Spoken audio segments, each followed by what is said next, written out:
number one reason why people buy food or don't buy food is they do or they don't like the taste. And many brands of plant-based meat did not meet that standard.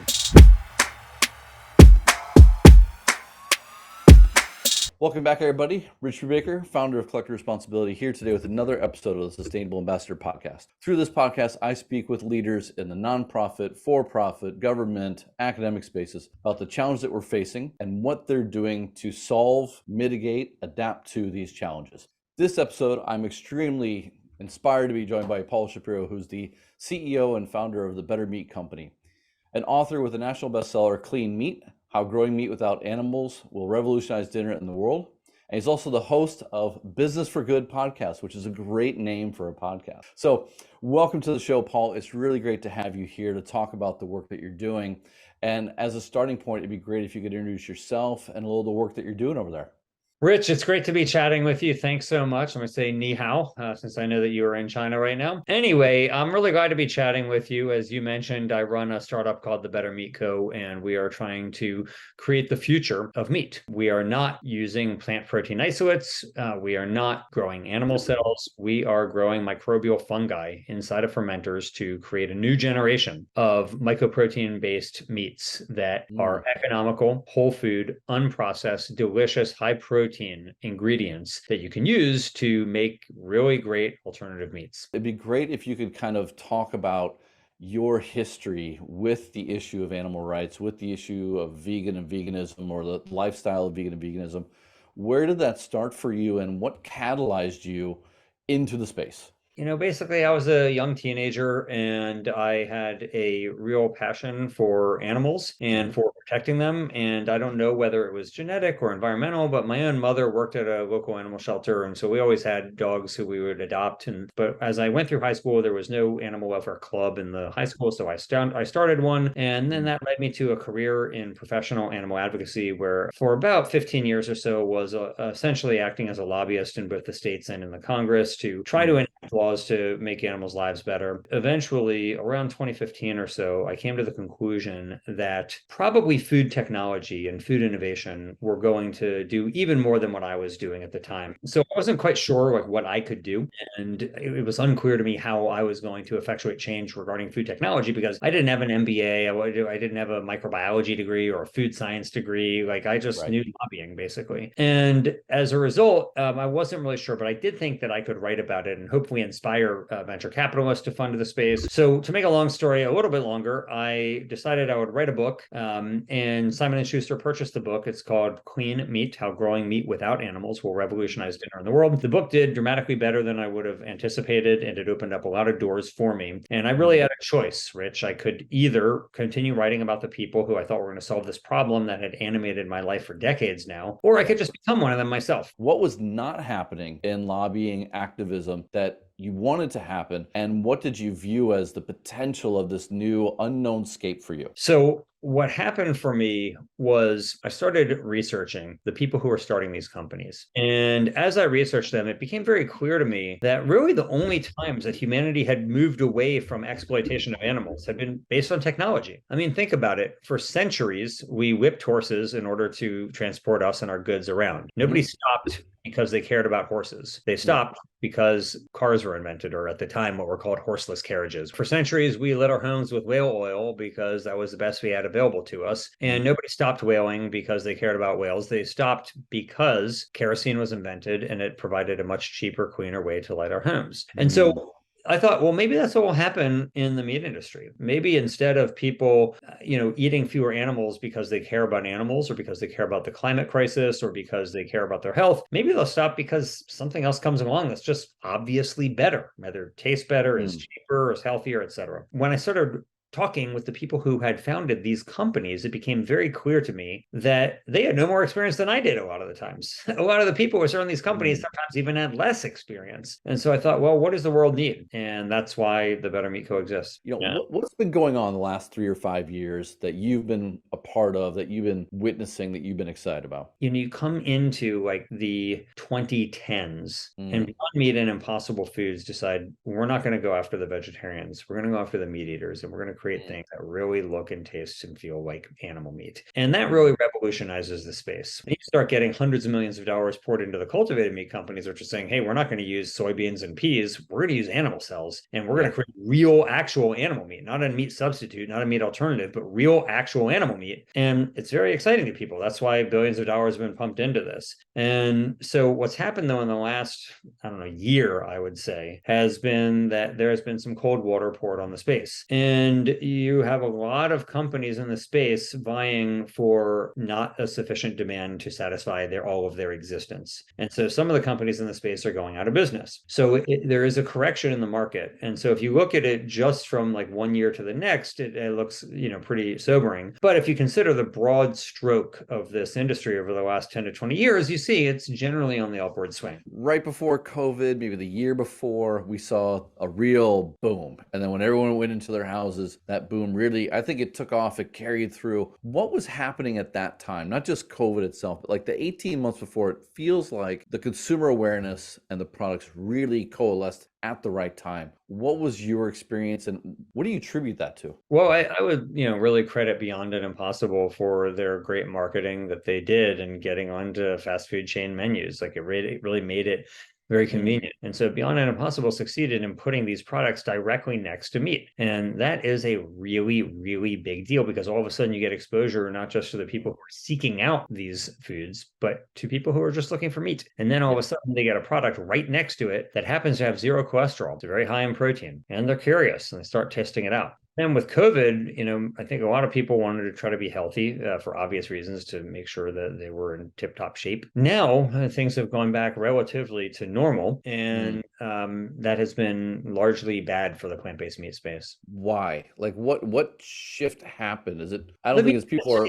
I mean, look, there's been a very strong meat industry backlash to these products, and you see ad campaigns, PR campaigns from the meat lobby that are criticizing these products and alleging things about their healthfulness or about their the so-called clean label issue. I doubt that these are issues that most people care about. Like most people are happy just to go to fast food restaurants and purchase fast food, right? Like, you go to a gas station, you can see what most people eat. However, many of the people seeking out plant-based meat do care about those issues. So even if the mainstream consumer isn't that concerned, the consumer of these products often does care. Now, these claims are overblown. I think that they are in bad faith. They are oftentimes inaccurate or misleading. But they have proliferated throughout society to the point where many people are aware of them. What needs to happen at the product level to maintain the people that came in during COVID? Like they all tried it, but you're seeing a pullback even in that segment. So what happened in that space? Well, first off, it's got to taste phenomenal. So this is the number one reason why people buy food or don't buy food, is they do or they don't like the taste. And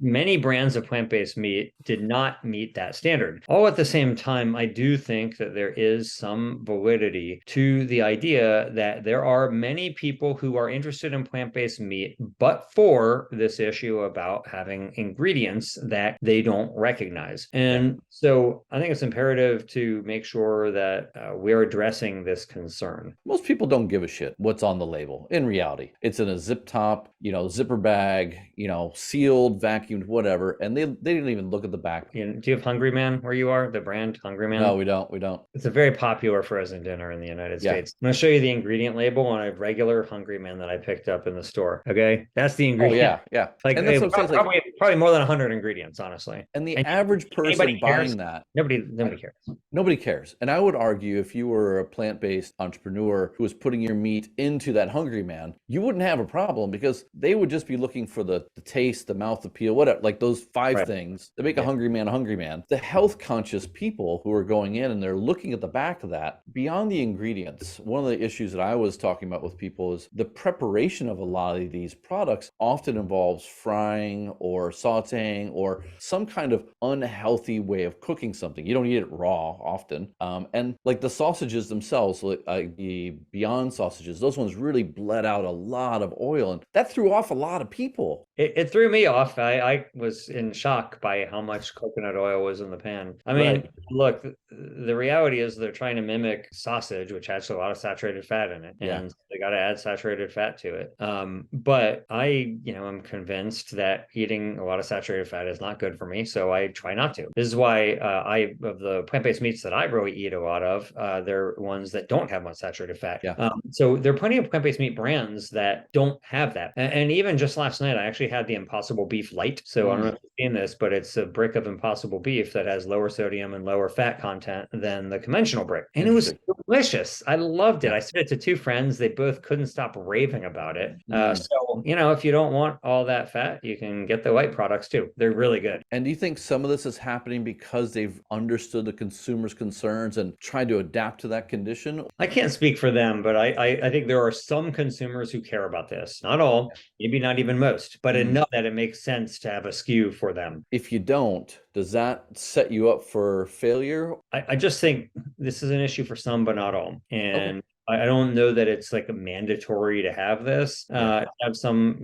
healthier options. But let's just keep in mind that these products are intended to replace meat. They're not intended to replace a kale salad. Like if you're just concerned about your heart health and you've got the option between lentil soup and any of these other options, whether animal-based meat or plant-based meat, the lentil soup is probably better for you. So, I just think we have to, there's a line that Obama had. He said, "Don't compare me to the almighty, compare me to the alternative." And in this case, you don't compare it to a raw carrot. You compare it to the food that is actually displacing. So is that a communications issue then for the brands and the industry and saying like, look, they're making an unfair comparison. They're comparing apples to a water bottle. Let's compare apples to apples. And if maybe so. I don't know if I would take them on so directly saying they, but what I would say is that this tastes delicious and it's better for you, which is just true. It is. And if you want to quantify it and say it has zero cholesterol, or like Beyond Meat has substantially less saturated fat than conventional beef, say that. So going back to the fact that you were an activist early in your career and in your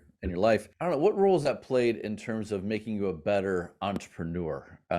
There's going to be a balance between how activist you can be versus how much of a business person you can be versus technology. But what do you draw on from that time, be it emotion or process or whatever, that helps you be a better plant-based entrepreneur? I think there's a lot of similarities. The first that I would say is you learn how to be persuasive. The goal is not just to be right. There are many people who are content just to be right. Being right is never enough. You do have to be right, but you also have to be effective. And that means being persuasive, whether you're persuading somebody as an activist to change their diet, or persuading a customer to try your product, or an investor to buy shares in your company. Those are all acts of persuasion. And there's really not that much difference in one from the other. You just have to understand what is motivating for people, not based on what works for you, but what works for them. But can activism, particularly in this time in, say, the US market, can it be something of a risk to the brand because you're proselytizing, you're trying to convert your whatever, your woke? Is that a negative now? I'm never going to hide who I am, but that doesn't mean the Better Meat Co. has to be me, right? The Better Meat Co. is made up of lots of people. So I have my own personal opinions, but that doesn't mean that the other people on our executive leadership team or our board of directors or our investors or other team members of ours share my opinions.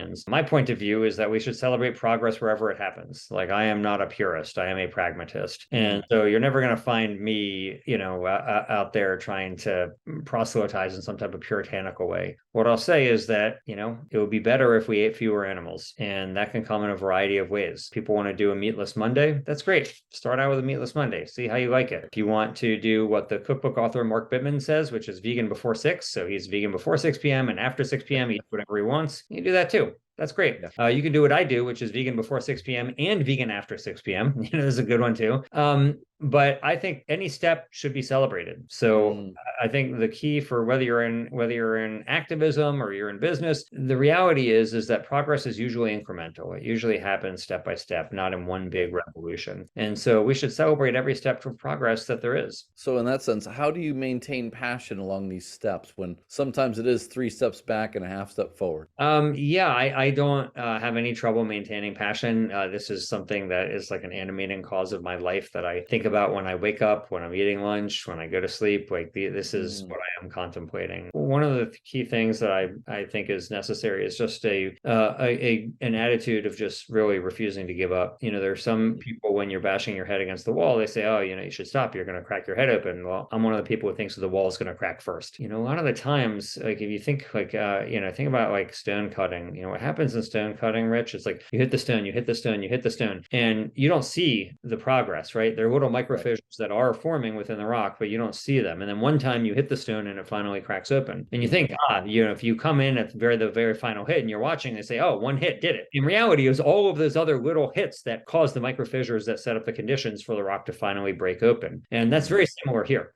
You may not see the fruit of your labor for some time, but eventually, if you keep at it, you can succeed. Looking back at the last 5 years, what are those key lessons of success or failure that you think offer the best lessons for other entrepreneurs? Take money when you can get it. There's a saying called the hors d'oeuvres theory of fundraising. And that is like if you're at a cocktail party and their waiters are coming out with the tray, you think, oh, I'm not going to take the stuffed mushrooms right now because, I want to see what else they have out there. Maybe they have the spring rolls, like those better. Or I'm not that hungry. I'll wait till I get hungry. Then I'll get a stuffed mushroom. Well, you know what? There may not be more stuffed mushrooms coming out. There may not be more spring rolls coming out. Like there may be nothing left in there. So what's on the tray while you can. For anyone starting up right now, then what advice would you give them as they prepare for their launch? I'd think about going into something new. So we talked about, bacon or calamari or something that there's not a ton of products already on the market or there are no good ones out there. I'd also think about, what can you do that doesn't require a huge amount of capital expenditure or biotechnology, which is notoriously expensive. And I would look at other areas like that. Like where can you create something that the hurdles might be lower, but the payoff could be quicker?